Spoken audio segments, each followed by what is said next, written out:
But you said before you felt your marriage was insecure. Why? Yes.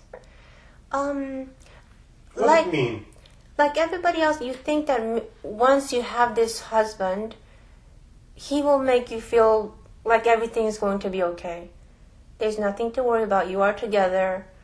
And I think we all have that something we want to lean on that would not fall down, that we could completely lean on and will not move. But I found out that that was not the case. My husband was not something for me to lean on. He was a person on his own. He had his... He was an individual. And I couldn't do that to him. It was wrong of me to do that, of me to expect that. And so that's how I thought it was insecure, because I was trying to, I guess, use him for my security, my insecurity. And what you learned from that? I learned that what I thought would be absolutely good for me turned out that it was not. So then I started looking again. At the time, I was thinking that my husband was everything. If I lost him, I thought it would be the end of the world and I would be in such darkness.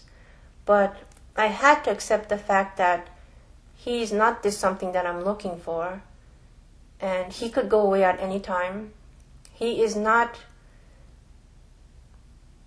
What do you say? It was a commitment. Marriage was a commitment, but he was not committed to me. And I don't think... It's hard to explain. Okay. Yeah. We talk about now the marriage. Yes. Okay. And the meaning of insecurity Yeah. in marriage. Yeah. But before that, you talk about New York job. Yes. Now, how we link between both of them. Now you are married. Yes. You have a job. Yes. You're insecure. Yeah. Okay, because you felt your husband is not faithful to you Mm-hmm. somehow, Mm-hmm. and you cannot lean on him. Mm-hmm.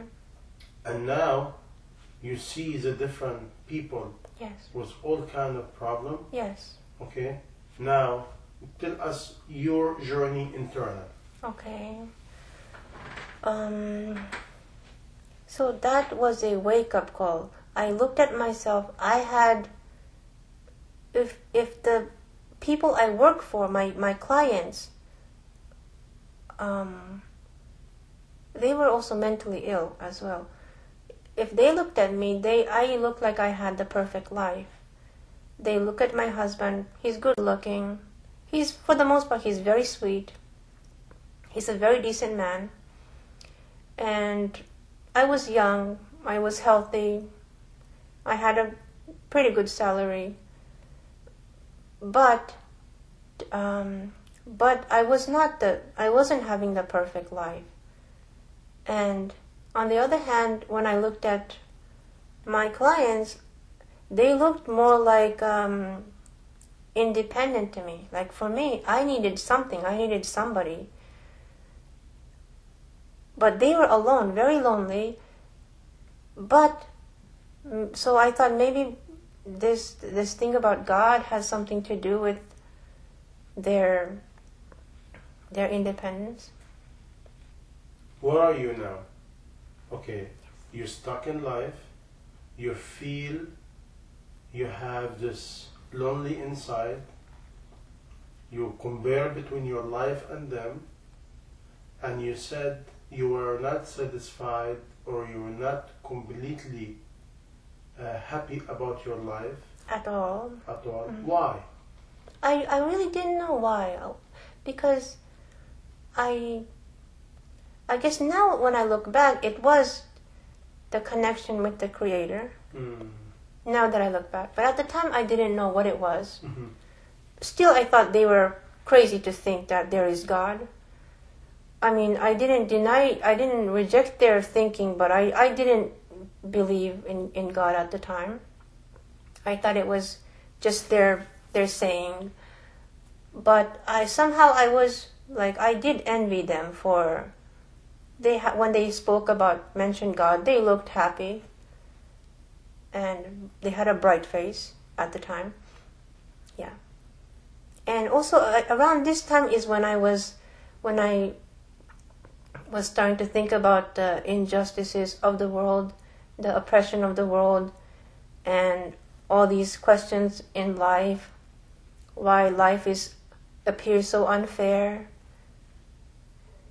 And I was definitely searching for an answer. I was wondering if there could be happiness for everybody, if peace was possible. And interestingly, at this time, I was starting to know about the Arabic culture. I met an Egyptian man. He was selling coffee and donuts near my job, and also he did mention God a lot. He says Allah, and he told me that in Arabic, Allah means God. The Christians say Allah, and the Arabic Jews say Allah as well. So it means God, the Creator. And the way he described God was with conviction, like as if he's a real being, and that struck me. For example, he would say, okay, I will see you tomorrow, inshallah. And I didn't know what that meant, inshallah. And he told me it means if God wills. And he told me if God wills, we will see. But if he doesn't will, we will not see each other tomorrow. And I didn't understand it at the time. I was pretty offended in a way, because I thought, why does God have to do with us seeing each other tomorrow?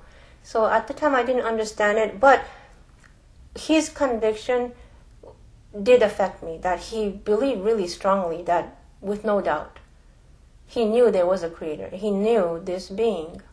So that kind of made me interested about what is Islam.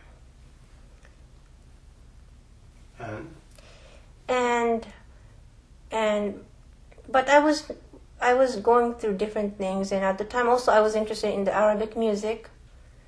There was a singer named Amr, I don't remember. But I was looking for some Arabic music tapes, and I went to an area in Brooklyn called Atlantic Avenue. I went to one bookstore and I asked for a music tape. And the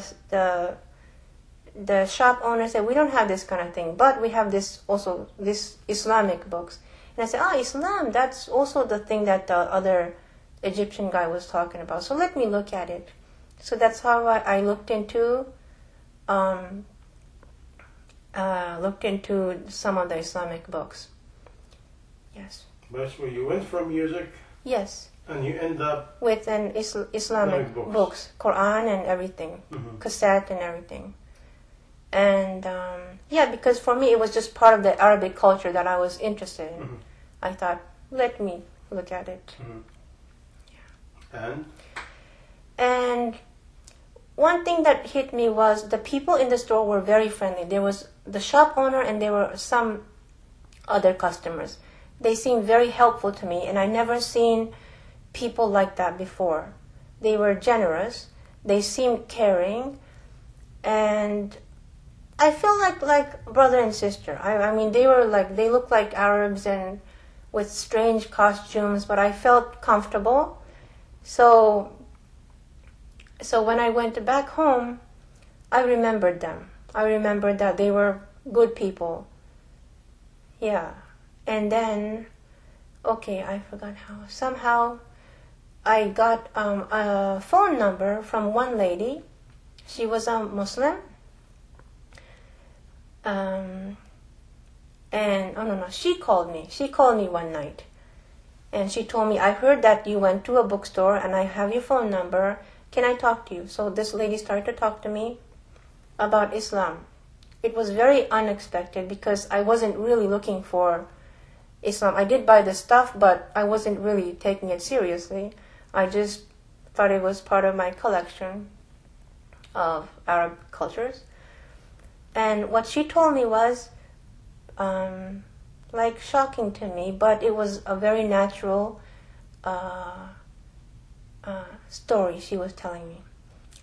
Practically, she was inviting me to Islam. And the first thing she told me was that there are many things in life that people like to recommend to each other. For example, a man, there's a good man for you, he might be good for you. Or there's a good restaurant, maybe you might like this place. Or like a movie, there's a movie out there, I liked it, try to go see it.